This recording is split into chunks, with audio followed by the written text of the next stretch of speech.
মই এটা ব্ৰডকাষ্টত কৈছিলোঁ, হত্যা শব্দটো কোৱাৰ কাৰণে মাজে মাজে CM-এ হত্যা কৈছিলে, CM-এ যি কয় ভাবি চিন্তি কয়, CM-এ এটা কথাও উপৰুৱাকৈ নকয়। হয়, মুখ্যমন্ত্ৰী ডাঙৰীয়াৰ কথাৰ পৰা এটা কথা স্পষ্ট হৈ পৰিল যে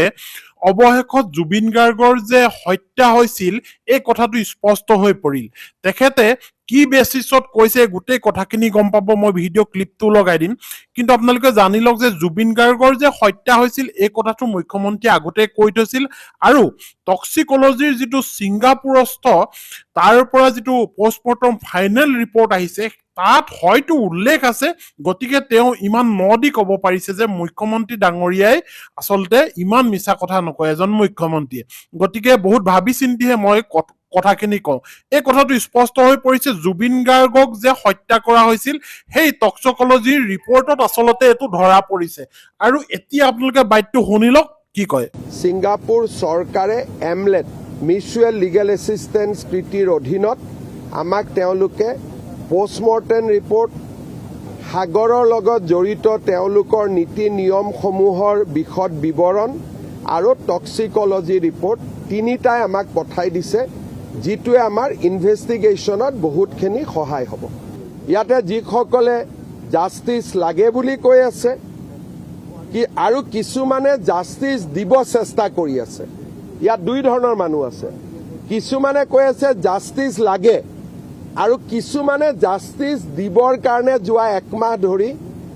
দিনে ৰাতি নোখোৱাকৈ চেষ্টা কৰি আছে। ছ'চিয়েল মিডিয়াতো জাষ্টিচ ফৰ জুবিন গাৰ্গ লিখিলেতো নাপাব জাষ্টিচ। জাষ্টিচ দিবৰ কাৰণে কোনোবাই দিনে ৰাতিয়ে পৰিশ্ৰম কৰিব লাগিব, আৰু SIT টীমটোৱে সেই পৰিশ্ৰম কৰি আছে। ৰাতি 2-3 বজালৈকে তেওঁলোকে দিনে ৰাতিয়ে কাম কৰি আছে। Electronic evidence, medical evidence, cross examination, কোৰ্টৰ পৰা কোৰ্টত 164 ষ্টেটমেণ্ট ৰেকৰ্ডিং, নীৰৱে তেওঁলোকে বহুত ডাঙৰ কাম কৰি গৈ আছে। আৰু আমি আকৌ এবাৰ মানুহক আমি প্ৰমাণ কৰিম যে আমি কিমান কমিটেড আৰু কিমান চিৰিয়াছ। 17 ডিচেম্বৰ লাষ্ট ডেট হয়, 19 তাৰিখে তেওঁ ঢুকাইছিলে, গতিকে আমি 3 মাহত দিব লাগে। গতিকে 17 ডিচেম্বৰটো আমি লাষ্ট ডেট ধৰিছোঁ, কিন্তু SITয়ে মোক কোৱা মতে তাতকৈ আগতেই কাম হৈ যাব। মই লাষ্ট ডেটটো কৈ আছোঁ। আৰু কেইজনমানে মোক হত্যা বুলি কোৱাৰ কাৰণে মাজে মাজে জোকাই থাকে, তেওঁলোকৰো মুখত চূণ পৰিব।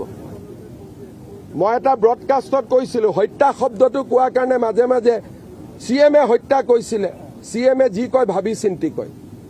CM-এ এটা কথাও উপৰুৱাকৈ নকয়। মুখ্যমন্ত্ৰী ডাঙৰীয়াৰ এই গোটেই কথাখিনিৰ পৰা এটা কথা স্পষ্ট হৈ গ'ল যে অৱশেষত জুবিন গাৰ্গ যে হত্যা হৈছিল, জুবিন গাৰ্গক যে হত্যা কৰিছিল এই কথাটো স্পষ্ট হৈ পৰিল। কাৰণ মুখ্যমন্ত্ৰী ডাঙৰীয়াই আগতেও কৈছিল এই কথাটো, আৰু এতিয়াও তেওঁ সেইটো স্পষ্ট ৰূপত কৈছে যে এজন মুখ্যমন্ত্ৰীয়ে কেতিয়াও মিছা কথা নকয়, ভাবি চিন্তিহে মই কথাখিনি কওঁ। গতিকে আমি আগত সেই কথাটো শুনোতে কিছু আমি চিন্তিত হৈ পৰিছিলো যে জুবিন গাৰ্গক সঁচাকৈ হত্যা কৰিছিল নে, কিন্তু মুখ্যমন্ত্ৰী ডাঙৰীয়াৰ এতিয়াৰ ভাষ্যটো শুনি স্পষ্ট ৰূপত আমি গম পালো যে জুবিন গাৰ্গক হত্যা কৰিছে। আৰু তেওঁ কি বেচিছত কৈছে এই কথাখিনি আপোনালোকে তেওঁৰ বাইটটোৰ পৰা গম পাইছে, যদিও মই অলপকে কৈ দিছো। কাৰণ আপুনি চাওক, যিখিনি পোষ্টমৰ্টম ৰিপৰ্ট আহিছিল, প্ৰথমতে ছিংগাপুৰৰ পৰা আহিছিল পানীত ডুবি জুবিন গাৰ্গৰ মৃত্যু হৈছে এনেকৈ আহিছিল। সেই যিটো ৰিপৰ্ট আহিছিল সেই ৰিপৰ্টৰ পিছত যেতিয়া জুবিন গাৰ্গক ইয়াত ৰখা হ'ল, সকলোৰে শ্ৰদ্ধাঞ্জলিৰ কাৰণে সকলোৱে শ্ৰদ্ধাঞ্জলি দিলেগৈ, অসমত বিভিন্ন ধৰণৰ চৰ্চা হ'ল, আৰু সেই চৰ্চাৰ ফলত ৰাইজে এটা দাবী উত্থাপন কৰিলে যে ছিংগাপুৰৰ সেই পানীত ডুবি মৃত্যু হোৱা সেই ৰিপৰ্টটোক আমি সন্তুষ্ট হৈ থাকিব নোৱাৰো, আমাক লাগে এটা নিজৰ পোষ্টমৰ্টম ৰিপৰ্ট। আৰু যিটো পোষ্টমৰ্টম ৰিপৰ্ট অসমত কৰিলে, হয় গুৱাহাটী মেডিকেল কলেজত সেই পোষ্টমৰ্টম ৰিপৰ্টটো কৰিলে, আৰু পোষ্টমৰ্টম ৰিপৰ্টটো কৰাৰ পিছত জুবিন গাৰ্গৰ অন্ত্যেষ্টিক্ৰিয়া সম্পন্ন কৰা হ'ল। আৰু সেই পোষ্টমৰ্টম ৰিপৰ্টটোত কিছুমান এনেকুৱা ধৰণৰ চেম্পুল লোৱা হ'ল যিবোৰ দিল্লীৰ যিটো ফৰেনচিক লেবৰেটৰী আছে, হয় সেই ফৰেনচিক লেবৰেটৰীলৈ পঠোৱা হ'ল। মানে তেওঁ খাদ্যত কিবা বিষক্ৰিয়া হৈছিল নেকি, বা ব্লাডত কিবা এনেকুৱা ধৰণৰ কেমিকেল পোৱা গৈছিল নেকি যিবোৰৰ বিক্ৰিয়া হয় ইত্যাদি ইত্যাদি এনেকুৱাবোৰ কথা আচলতে গম পোৱা যাব নেকি বুলি সেই চেম্পলবোৰ পঠাইছিল কিন্তু মুখ্যমন্ত্ৰী ডাঙৰীয়াই এতিয়া কৈছে যে গুৱাহাটীত আমি যিটো পোষ্টমৰ্টম ৰিপৰ্ট কৰিছিলো এই পোষ্টমৰ্টম ৰিপৰ্টটোত আচলতে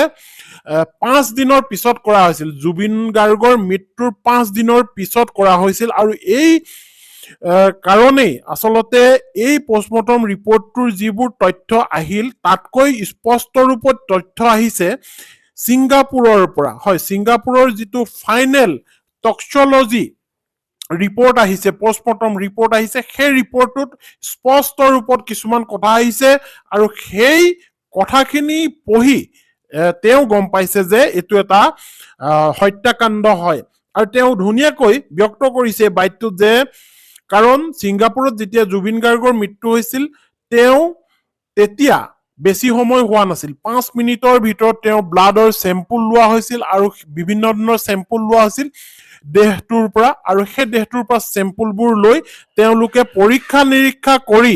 এতিয়া